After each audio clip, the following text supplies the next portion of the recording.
Hello students, welcome to Crazy D's A to Z. Today I have come up with most important chapter of organic chemistry, that is haloalkane and haloarenes. So what are haloalkanes and what are haloarenes? Basically the word halo comes from the periodic table halogen. आपको पता होगा periodic table में halogen जो कि group 17 element होता है वहाँ से वर्ड हैलो लिया जाता है, जिसमें फ्लोरीन, क्लोरीन, ब्रोमीन, आयोडीन, एस्टेटीन जैसे एलिमेंट्स आ जाते हैं। और इनमें एस्टेटीन जो कि रेडियो एक्टिव है उसका इस्तेमाल कम किया जाता है। अदरवाइज़ बाकी सभी halogens fluorine, chlorine, bromine, iodine सभी का यूज़ किया जाता है। यही हैलोजन जब किसी भी अल्केन के साथ जुड़ता है हम उसे हैलोअल्केन कहते हैं, और जब ये किसी भी एरोमेटिक सब्सटेंस के साथ जुड़ता है हम इसे हैलोअरीन्स कहते हैं। तो आइए देखते हैं किस तरह से इन्हें क्लासिफाई किया गया है। पहला जो क्लासिफिकेशन है वो है based on number of halogen atoms, यानी कितने हैलोजन एटम्स आपस में जुड़ रहे हैं। अगर सिंगल हैलोजन है तो हम उसे मोनो हैलो डेरिवेटिव में लेते हैं। अगर दो हैलोजन्स आ रहे हैं तो ये डाई हैलो डेरिवेटिव में आ जाता है, और अगर तीन हैं तो हम इसे ट्राई हैलो डेरिवेटिव में लेते हैं। इसी तरह से अगर ये एरोमेटिक सब्सटेंसेस के लिए हम देखें तो ये मोनो, अगर दो हैलोजन है तो डाई, और तीन है तो ट्राई हैलो डेरिवेटिव्स में यूज़ किया जाता है। दूसरा जो क्लासिफिकेशन है वो है based on gem di and vicinal dihalides, यानी कि हैलोजेंस के ही अलग अलग तरीके से अगर वो जुड़ता है। जैसे जेम डाइहैलाइड्स क्या होते हैं, जब सिंगल कार्बन में ही दो हैलोजन एटम्स जुड़े हुए हों, जैसे यहाँ पे 2,2 डाइक्लोरोप्रोपेन हो गया। इसी तरह से इस वाले में अगर आप देखो 1,1 डाइक्लोरो ईथेन हो गया, यानी एक ही कार्बन में दोनों हैलोजेंस जुड़े हुए हैं। सिमिलरली उसमें भी एक ही कार्बन में दोनों हैलोजेंस जुड़े हुए हैं। इसी तरह से दूसरा जो टाइप होता है इसे हम कहते हैं विसिनल डाइहैलाइड, जिसमें दो अलग अलग कार्बन एटम के साथ हैलोजन जुड़ा होगा। जैसे यहाँ पे है 1,2 डाइक्लोरो ईथेन, यानी कि फर्स्ट कार्बन के साथ भी हैलोजन है, सेकेंड कार्बन के साथ भी हैलोजन है। इसी तरह से यहाँ पे भी आप देख सकते हैं 1,2 डाइक्लोरोप्रोपेन है, जिसमें फर्स्ट कार्बन के साथ भी हैलोजन जुड़ा है, सेकंड के साथ भी जुड़ा है। यानी कि जब दो अलग अलग कार्बन एटम्स के साथ हैलोजन जुड़ा होगा उसे विसिनल डाइहैलाइड कहते हैं, और जब एक ही कार्बन के साथ दो हैलोजन एटम्स जुड़े होते हैं उसे हम जेम डाइहैलाइड्स कहते हैं। ओके, अब आइए अगला क्लासिफिकेशन देखते हैं, that is based on the hybridization of carbon atom. तो जो पहला हाइब्रिडाइजेशन हमारे कोर्स में है that is sp3 hybridise carbon. अगर हम ध्यान से देखें तो जितने भी हैलोअल्केन्स के कार्बन हैं वो सभी sp3 हाइब्रिडाइज्ड हैं due to the presence of 4 sigma bonding. अब जैसे ये पहला मैंने लिखा है प्राइमरी हैलोअल्केन, जो बीच वाला सेंटर कार्बन है वो एक अल्काइल ग्रुप के साथ जुड़ा है, दो हाइड्रोजन एटम और एक हैलोजन एटम के साथ, यानी टोटल 4 सिग्मा बॉन्ड है। इसलिए जो कार्बन हैलोजन के साथ जुड़ा हुआ है उस कार्बन का sp3 हाइब्रिडाइज्ड होना यहाँ पे ज़रूरी है। तो दैट मीन्स एक अल्काइल ग्रुप कार्बन के साथ जब ये कार्बन जुड़ा हुआ है और sp3 हाइब्रिडाइज्ड है हम इसे कहते हैं प्राइमरी, यानी 1 डिग्री। इसी तरह से दूसरे को मैंने लिखा है सेकेंडरी हैलोअल्केन, यानी कार्बन के साथ दो अल्काइल ग्रुप है, एक हाइड्रोजन है और एक हैलोजन है। तो जब भी सेंट्रल कार्बन जो कि फंक्शनल ग्रुप के साथ जुड़ा हुआ है उसी कार्बन के साथ जब दो अल्काइल ग्रुप्स और जुड़े हुए हों हम उसे सेकेंडरी हैलोअल्केन कहते हैं। इसी तरह से तीसरा है टर्शरी हैलोअल्केन, जिसमें एक सेंट्रल कार्बन के साथ 3 अल्काइल ग्रुप्स जुड़े हुए हैं, इसलिए हम इसे टर्शरी हैलोअल्केन्स कहते हैं। ओके, इसी तरह से हमारा एक हैलोसाइक्लोब्यूटेन का मैंने यहाँ पे एक स्ट्रक्चर बनाया है, जिसमें आप देख सकते हैं जो कार्बन फंक्शनल ग्रुप हैलोजन के साथ जुड़ा हुआ है उसके साथ एक हाइड्रोजन है और बाकी अल्काइल ग्रुप जुड़ा हुआ है। टोटल 4 सिग्मा बॉन्ड है, इसलिए ये sp3 हाइब्रिडाइज्ड है। ओके, sp3 हाइब्रिडाइज के इसी प्रोसेस में एक और टर्म हमारे सामने जुड़कर सामने आता है जिसे हम कहते हैं एलाइलिक हैलाइड। इसका फॉर्मूला होता है C double bond C single bond C single bond X। इसे हम कहते हैं एलाइल हैलाइड, यानी 3 हैलो प्रॉप 1 ईन। तो यही चीज़ हमारा साइक्लिक फॉर्म में भी देखा जा सकता है। जैसे आप यहाँ पे देख रहे हैं ये डबल बॉन्ड आ गया, यानी अगर हम यहाँ से काउंट करें तो ये बन जाएगा हमारा C double bond C single bond C and then again single bond X। Okay, sp3 hybridize में अगला जो आ जाता है वो है बेंजाइलिक हैलाइड, जिसमें अगर आप देखो तो बेंजीन के साथ CH2X है, यानी ये जो कार्बन है जो हैलोजन के साथ जुड़ा हुआ है ये कार्बन sp3 हाइब्रिडाइज्ड है। ओके, इसी में अगर आप देखो तो ये हमने डाई एल्काइल बेंजाइल हैलाइड बनाया हुआ है, यानी कि यहाँ पे क्या हो रहा है, 2 एल्काइल ग्रुप आ गया और एक बेंजाइल डेरिवेटिव लगा हुआ है, यानी कि ये बन गया आपका फिर से कार्बन sp3 हाइब्रिडाइज्ड है। और यहाँ पे डाई एल्काइल और बेंजाइल है, वैसे ये 3 डिग्री कार्बन है, जो सेंट्रल कार्बन है वो 3 डिग्री कार्बन हो गया। okay, now see the next classification that is based on sp2। अगर हम sp2 हाइब्रिडाइज कार्बन्स की बात करें तो इसमें आ जाता है vinylic halide, C double bond C single bond X इसका फॉर्मूला है।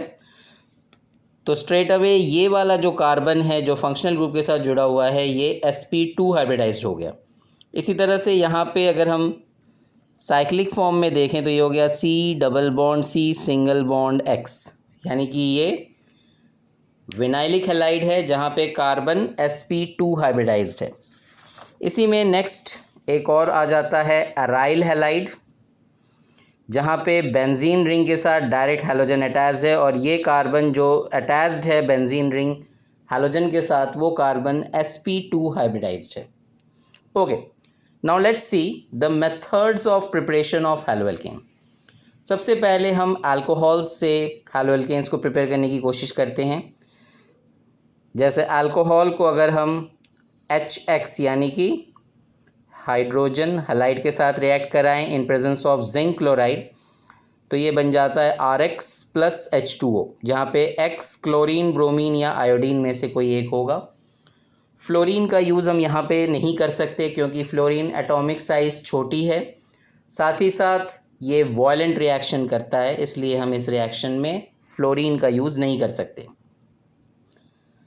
सेकेंड प्रिपरेशन है ROH। अल्कोहल को जब हम सोडियम ब्रोमाइड के साथ रिएक्ट कराते हैं सल्फ्यूरिक एसिड के प्रेजेंस में, यानी मीडियम हम एसिडिक कर रहे हैं, तो यहाँ पे अल्काइल हैलाइड बन जाता है सोडियम बाइसल्फेट और water in the form of vapour liberate out हो जाता है। तीसरा रिएक्शन है 3 मोल्स ऑफ अल्कोहल हमने PX3 के साथ रिएक्ट कराया, जैसे PCl3 PBr3, तो प्रोडक्ट बन जाता है 3 मोल्स ऑफ अल्काइल हैलाइड बन जाता है, साथ ही साथ H3PO3 लिबरेट आउट हो जाता है। यहाँ पे भी क्लोरीन और ब्रोमीन का यूज़ कर सकते हैं। फ्लोरीन फिर से रीज़न वही है, साइज़ छोटा है, वॉलेंट रिएक्शन देता है, और आयोडीन का यूज़ इसलिए नहीं कर सकते कि वो साइज़ में बड़ा है और उसकी अपनी एक सबलाइमिंग प्रॉपर्टी है, जिस वजह से जो प्रोडक्ट बनता है वो वापस रिएक्टेंट बनने के लिए चला जाता है, जिस वजह से प्रोडक्ट कंप्लीट नहीं हो पाता। नेक्स्ट मेथड है अल्कोहल को जब हम PCl5 के साथ रिएक्ट कराते हैं तो ये बन जाता है RCl, POCl3 और HCl। ROH को जब हम रेड फॉस्फोरस के प्रेजेंस में एक हैलोजन के साथ रिएक्ट कराते हैं, पर्टिकुलरली यहाँ पे हैलोजन में ब्रोमीन या आयोडीन का यूज़ कर सकते हैं और प्रोडक्ट बन जाता है RX। तो सबसे ज़्यादा इंडस्ट्रियल प्रिपरेशन में यूज़ किए जाने वाला जो प्रिपरेशन है वो है ROH को जब हम थायोनिल क्लोराइड यानी SOCl2 के साथ रिएक्ट कराते हैं तो प्रोडक्ट बनता है RCl, SO2 और HCl, जिसमें तीनों ही प्रोडक्ट्स को बहुत ही सेफ्टी के साथ कलेक्ट कर लिया जाता है क्योंकि तीनों ही प्रोडक्ट बहुत ही काम का होता है। Okay, basically reaction of primary and secondary alcohols with HX requires the presence of the catalyst zinc chloride. Okay, तो ये जिंक क्लोराइड के प्रेजेंस में ही रिएक्शंस होते हैं, जो कि मैंने सबसे पहला वाला रिएक्शन दिखाया था। तो एक्चुअल में ये ल्यूकास रिएजेंट कहलाता है, जिसके प्रेजेंस में हम ल्यूकास टेस्ट करते हैं, यानी कि जब हम प्राइमरी सेकेंडरी और टर्शियरी अल्कोहल को डिफरेंशिएट करना होता है तब हम ल्यूकास टेस्ट का यूज़ करते हैं। ओके, नेक्स्ट प्रिपरेशन है फ्रॉम हाइड्रोकार्बन्स, ठीक है, बाय फ्री रेडिकल हैलोजिनेशन। तो अगर हम यहाँ पे फ्री रेडिकल हैलोजिनेशन की बात कर रहे हैं तो हम यहाँ पे देख सकते हैं, जैसे मैंने एग्जांपल लिया है ब्यूटेन का, तो जब हम इसकी क्लोरीनेशन कर रहे हैं in presence of sunlight, okay, तो इन प्रेजेंस ऑफ सनलाइट ये बनाता है एन ब्यूटाइल क्लोराइड और साथ ही साथ सेकेंडरी ब्यूटाइल क्लोराइड, यानी दो प्रोडक्ट सामने आ रहे हैं। तो ये जब हम हीट करते हैं सनलाइट के प्रेजेंस में तब ये बन के आते हैं दो प्रोडक्ट, ओके। इसी तरह से नियोपेंटेन को जब हम रिएक्ट कराते हैं क्लोरीन के साथ अल्ट्रा वायलेट लाइट यानी सनलाइट के प्रेजेंस में, तो ये बन जाता है नियोपेंटाइल क्लोराइड। नेक्स्ट जो प्रिपरेशन है that is from alkenes, that is by addition of hydrogen halide. तो सीधा सा रिएक्शन है, अगर सिमेट्रिक अल्कीन है और हम उसके साथ HX रिएक्ट करा रहे हैं तो यानी दोनों ही कार्बन के बीच का डबल बॉन्ड टूट जाता है और दोनों में एक जगह H और एक जगह X आके जुड़ जाता है। यहाँ पे जो X जुड़ सकता है वो है Cl, Br या फिर I। अगर अनसिमेट्रिक अल्कीन है तो वहाँ पे जुड़ने के लिए मार्कोनिकॉव्स रूल का यूज़ होता है, जिसमें नेगेटिव एडेंडम उसी कार्बन के साथ जाके जुड़ता है डबल बॉन्ड वाले कार्बन में जिसके पास नंबर ऑफ हाइड्रोजन कम होता है, यानी कि X आके CH के साथ जुड़ गया और ये बना लेता है मेजर प्रोडक्ट। इसी तरह से अगर अनसिमेट्रिक एल्कीन को अल्काइल हैलाइड पर, जैसे HBr है, इसके साथ अगर हम रिएक्ट करा रहे हैं बेंजोइल परऑक्साइड के प्रेजेंस में, तो मार्कोनिकॉव्स रूल की जगह पे एंटी मार्कोनिकॉव्स रूल लग जाता है और उस वजह से प्रोडक्ट जो है जस्ट उसका वेरिएंट करता है, यानी कि नेगेटिव एडेंडम उस कार्बन पे जाके जुड़ता है जिसके पास नंबर ऑफ हाइड्रोजन ज़्यादा होता है और वो यहाँ पे मेजर प्रोडक्ट बना लेता है। Okay, now let's see the addition of halogen. Double bond में अगर हम हैलोजन को जोड़ रहे हैं in presence of carbon tetrachloride, तो ये विसिनल डाइब्रोमाइड बनता है, यानी दोनों ही कार्बन में एक एक ब्रोमीन आके जुड़ गया क्योंकि ये सिमेट्रिक है। Next is the halide exchange bye Finkelstein reaction.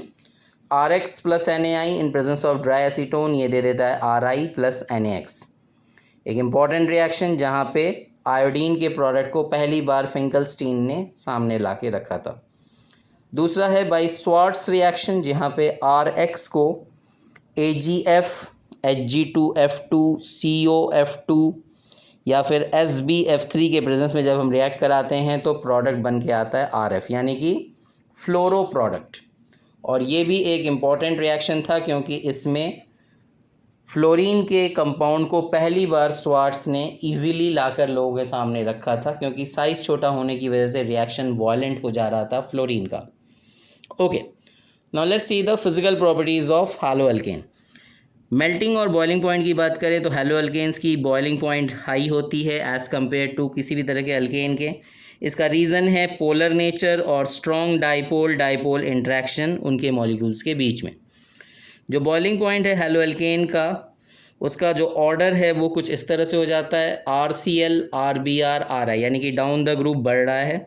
और इसका कारण है कि साइज़ बढ़ रहा है, मास भी बढ़ रहा है हैलोजन एटम का, इस वजह से वैन डर वाल्स फोर्स का जो अट्रैक्शन है वो भी बढ़ता चला जाता है, जिस वजह से बॉइलिंग पॉइंट इंक्रीज़ हो जाता है। नेक्स्ट जो फिजिकल प्रॉपर्टी है that is density. Bromo, iodo या पॉलीक्लोरो डेरिवेटिव्स जो होते हैं हाइड्रोकार्बन्स के, वो हैवियर होते हैं वाटर के सामने। तो डेंसिटी जो है बढ़ जाता है और जैसे जैसे नंबर ऑफ कार्बन एटम्स बढ़ता है, हैलोजन एटम्स की साइज़ बढ़ती है, उसका मास बढ़ता है, वैसे वैसे ये सल्यूबिलिटी कम होता जाता है और डेंसिटी हाई होती जाती है। Okay, next is the solubility. Haloalkane और हैलोअरीन्स जो हैं प्रैक्टिकली इनसल्यूबल होते हैं पानी में और वो ईज़िली इंटरमॉलिक्यूलर हाइड्रोजन बॉन्डिंग नहीं बना पाते वाटर मॉलिक्यूल्स के साथ, जिसकी वजह से उनकी सल्यूबिलिटी ऑर्गेनिक सॉल्वेंट्स में ज़्यादा बेटर है as compare to water. Okay, next comes the chemical property of haloalkanes. तो जो केमिकल रिएक्शन है हैलो अल्केन्स का वो डिवाइड किया गया है न्यूक्लियोफिलिक सब्स्टिट्यूशन रिएक्शंस में और अलग अलग और भी रिएक्शंस में। तो हम शुरुआत करेंगे न्यूक्लियोफिलिक सब्स्टिट्यूशन रिएक्शन से, जहाँ पे क्या होता है, जब भी कोई एटम या ग्रुप ऑफ एटम रिप्लेस होता है किसी भी न्यूक्लियोफाइल से तो हम उसे न्यूक्लियोफिलिक सब्स्टिट्यूशन रिएक्शन के नाम से जानते हैं।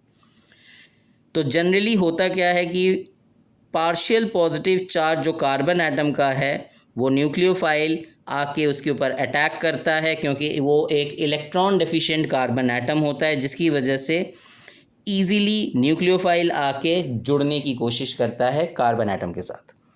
ओके, तो एक सिंपल सा रिएक्शन के तहत मैंने ये समझाया है, एक बार आप यहाँ पर देख लें।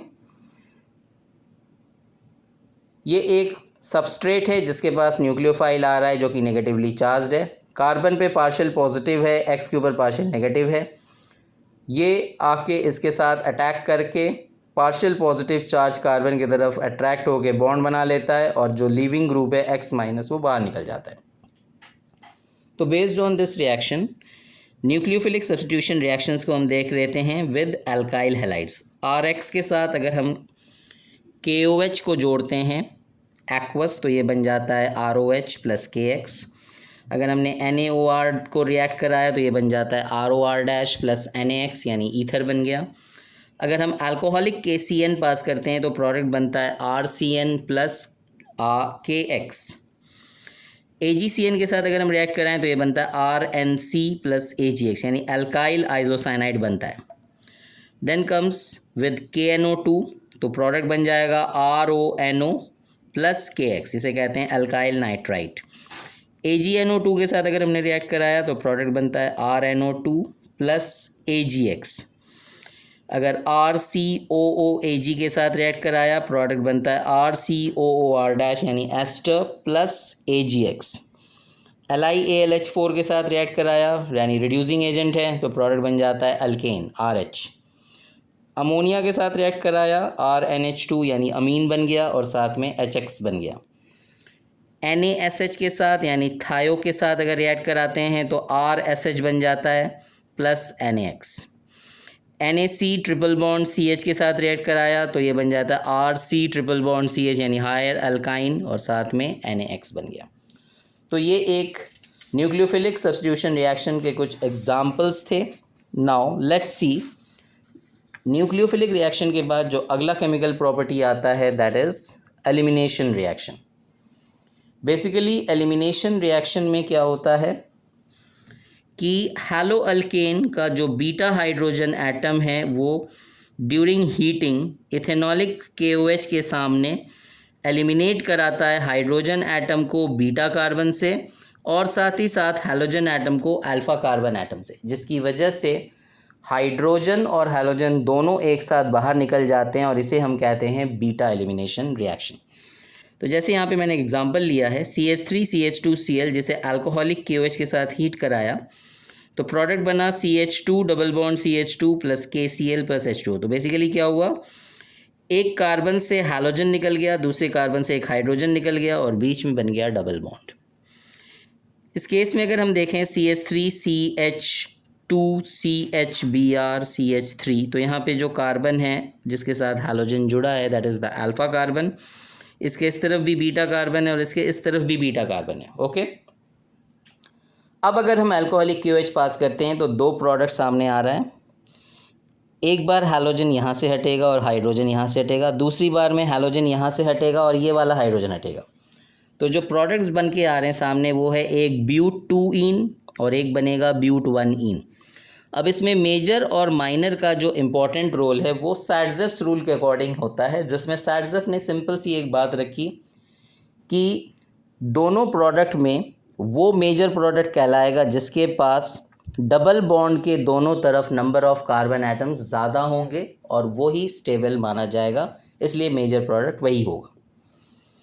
Next is reaction with metals, जिसमें मैग्नीशियम के साथ अगर हम रिएक्ट कराएं अल्काइल हैलाइड को इन प्रेजेंस ऑफ ड्राई ईथर तो ग्रिग्नॉड रिएजेंट बन के सामने आता है RMgX। एक एग्जांपल मैंने लिया है जैसे CH3CH2Br को Mg के साथ रिएक्ट कराया इन प्रेजेंस ऑफ ड्राई ईथर तो प्रोडक्ट बना CH3CH2MgBr। Okay, next is the reaction with sodium, जिसमें बहुत कॉमन रिएक्शन है वर्ड्स रिएक्शन।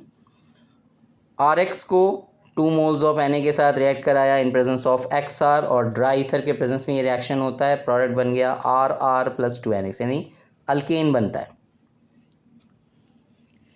एक एग्जांपल लिया है मैंने जैसे यहाँ पे CH3CH2Br के 2 मोल्स और मैग्नीशियम के प्रेजेंस में रिएक्ट कराया ड्राई ईथर के साथ, तो ये बन गया CH3CH2MgR, जो कि एक ग्रिग्नॉर्ड रिएजेंट बना रहा है।